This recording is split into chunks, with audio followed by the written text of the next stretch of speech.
उत्तर प्रदेश के सम्मानित मतदाता भाइयों और बहनों, मेरा उत्तर प्रदेश चुनाव के दौर से गुजर रहा है और इस मौके पर सजग नागरिक होने के नाते हम सब की जिम्मेदारी है कि हम एक ऐसी सरकार चुनें जो आने वाले दिनों में बिना किसी भेदभाव के ईमानदारी के साथ प्रदेश के हित में काम करे और यहाँ के लोगों की सेवा करे। इसलिए मैं कुछ बातें कहने के लिए आपके बीच में आया हूँ।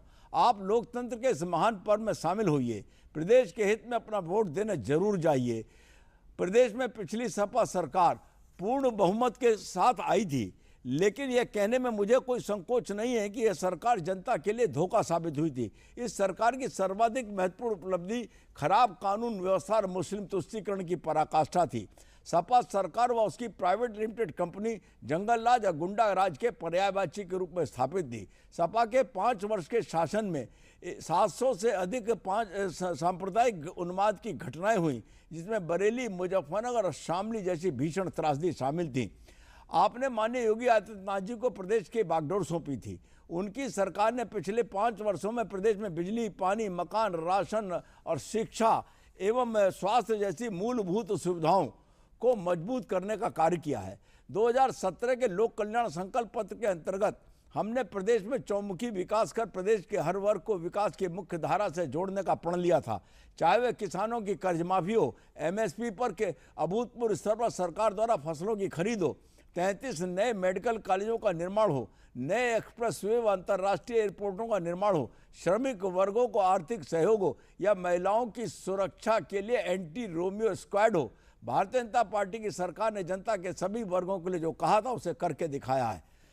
पंडित दीनदयाल उपाध्याय जी का कहना था कि भारत की जड़ों में जुड़ी राजनीति, अर्थनीति, समाज नीति देश के भाग्य को बदलने का सामर्थ्य रखती है। कोई भी देश अपनी जड़ों से कटकर विकास नहीं कर सका है। इसलिए भारतीय जनता पार्टी का मूल सिद्धांत सबका साथ, सबका विकास, सबका विश्वास इसी विचारधारा को दर्शाता है। 2017 में जब आपके स्नेह और विश्वास से हमारी सरकार बनी थी, तब हमारा उद्देश्य था समाज के अंतिम पायदान पर खड़े व्यक्ति का विकास हो। भारतीय जनता पार्टी ने यह प्रयत्न किया, जनता की आवाज़ हम तक पहुंचे। 2017 में हमने एक अनोखी पहल शुरू करी, यूपी के मन की बात। इसके आधार पर हमने अपना लोक कल्याण संकल्प पत्र 2017 जारी किया। पिछले 5 वर्षों में भारतीय जनता पार्टी की सरकार ने संकल्प पत्र के प्रत्येक वचन को पूरा करने का प्रयास किया, चाहे वह बूचड़खानों को बंद करना हो, गन्ना किसानों का बकाया चुकाना हो या 3 नई महिला पुलिस बटालियन की स्थापना हो। माननीय नरेंद्र मोदी और श्री योगी आदित्यनाथ जी के नेतृत्व में पिछले 5 वर्षों में प्रदेश ने विकास की नया कीर्तिमान स्थापित किया है।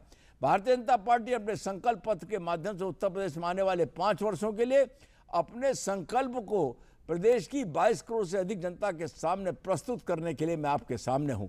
भाजपा के संकल्प पत्र में प्रदेशवासियों की आकांक्षा और आशाओं का समावेश है।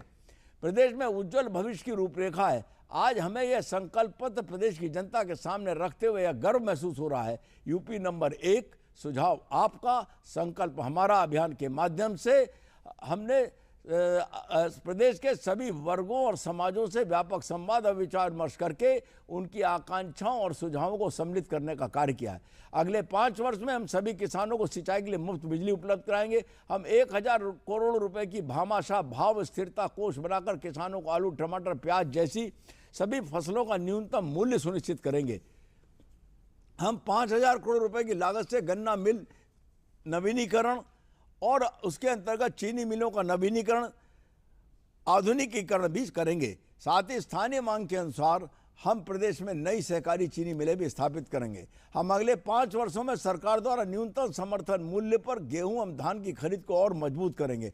हम मुख्यमंत्री सामूहिक विवाह अनुदान योजना के अंतर्गत वित्तीय सहायता को 15,000 से बढ़ाकर 25,000 प्रदान करेंगे। हम प्रधानमंत्री उज्ज्वला योजना के सभी लाभार्थियों को होली तथा दीपावली पर 2 मुफ्त एलपीजी सिलेंडर प्रदान करेंगे। हम 60 वर्ष से अधिक की महिलाओं को सरकारी बसों में परिवहन की मुफ्त यात्रा की व्यवस्था करेंगे। हम विधवा व निराश्रित महिलाओं की पेंशन को बढ़ाकर 1500 रुपये प्रतिमाह करेंगे। हम 5000 करोड़ की लागत के साथ अवंती बाई लोधी स्वयं सहायता समूह मिशन की शुरुआत करेंगे। इसके अंतर्गत 5 लाख नए महिला सहायता स्वयं सहायता समूह बनाए जाएंगे। लोक सेवा आयोग सहित सरकारी नौकरियों में महिलाओं की संख्या को हम दुगना करने का काम करेंगे। हम ऑपरेशन कायाकल्प के अंतर्गत सभी प्राथमिक विद्यालयों में बच्चों को अनुकूल फर्नीचर जैसे टेबल, बेंच आदि उपलब्ध कराएंगे तथा उन्हें स्मार्ट स्मार्ट विद्यालयों के रूप में विकसित करेंगे।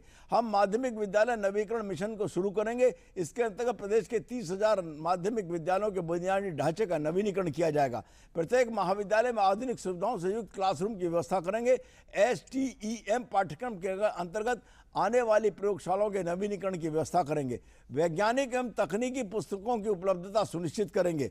हम पिछले 5 वर्षों में 3 करोड़ से अधिक रोजगार एवं स्वरोजगार के अवसर प्रदान किए हैं। अगले 5 वर्षों में हर परिवार को कम से कम 1 रोजगार अथवा स्वरोजगार का अवसर प्रदान करेंगे। हम स्वामी विवेकानंद युवा सशक्तिकरण योजना के अंतर्गत 2 करोड़ टैबलेट और स्मार्टफोन वितरित करेंगे। हम सभी सरकारी खेल प्रशिक्षण अकादमियों में प्रत्येक खिलाड़ी को मुफ्त स्पोर्ट्स किट और उपकरण वितरित करेंगे। हम अत्याधुनिक लाइफ सपोर्ट सुविधा से युक्त एम्बुलेंस की व्यवस्था दुगना करेंगे। हम प्रदेश के हर जिले में आधुनिक विशेषज्ञ चिकित्सा सुविधा से युक्त सरकारी मेडिकल कॉलेजों की स्थापना के लक्ष्य को पूरा करेंगे। हम लगभग 30,000 करोड़ के निवेश के साथ साथ 6 धनवंतरी मेगा हेल्थ पार्क स्थापित करेंगे, जिसके अंतर्गत बड़े पैमाने पर स्वास्थ्य एवं सर्जिकल उपकरणों, दवाओं जैसी चिकित्सा सुविधाओं का उत्पादन विस्तार कर प्रदेश को आत्मनिर्भर बनाएंगे। हम 10,000 करोड़ रुपए की लागत के साथ महर्षि सुश्रुत हेल्थ इंफ्रास्ट्रक्चर मिशन के अंतर्गत प्रदेश में हर स्तर पर सुचारू व्यवस्था के लिए आधारभूत ढांचे का निर्माण एवं नवीनीकरण करेंगे। हम प्रदेश में MBBS जैसी मेडिकल पाठ्यक्रमों की सीटों के लिए संख्या को दुगना करने का काम करेंगे। हम प्रदेश में जन औषधि केंद्रों के नेटवर्क का विस्तार करके सभी नागरिकों को कम कीमत पर जरूरी दवाएं उपलब्ध कराएंगे। हम गुंडे, अपराधी, माफिया के खिलाफ कार्रवाई को इसी दृढ़ता के साथ आगे जारी रखेंगे। हम तहसील स्तर पर तहसील दिवस के दौरान जनता दरबार का आयोजन जारी रखेंगे। हम लव जिहाद करने में कम से कम 10 वर्ष के साथ 1 लाख रुपए जुर्माने की प्रबंध व्यवस्था को सुनिश्चित करेंगे। भारतीय जनता पार्टी की सरकार में उत्तर प्रदेश में गुंडे, बदमाश, दंगाइयों और रंगदारी अपराधी माफियाओं के आतंक से अब मुक्त है। प्रदेश से पलायन कर गए परिवार अपने घरों को लौट चुके हैं और उनको धमकाने प्रताड़ित करने वाले लोग या तो जेल में बंद हैं या डर कर प्रदेश को छोड़ गए हैं। पुलिस भी बिना राजनीतिक हस्तक्षेप के काम करती है। कानून व्यवस्था में हमारी बहन, बहू, बेटियों का भरोसा लौटा है। हमारी सरकार ने एक भयमुक्त वातावरण का निर्माण किया है। उत्तर प्रदेश में होने वाले चुनाव में आप सभी मतदाता बंधुओं से मेरी अपील है कि गरीब और वंचितों के लिए काम करने वाली सरकार चुने, कमल के फूल का बटन दबाएं, सबका विश्वास का संकल्प लेकर काम करने वाली भाजपा सरकार को चुने। सोच ईमानदार, काम असरदार, यूपी फिर मांगे भाजपा सरकार। धन्यवाद।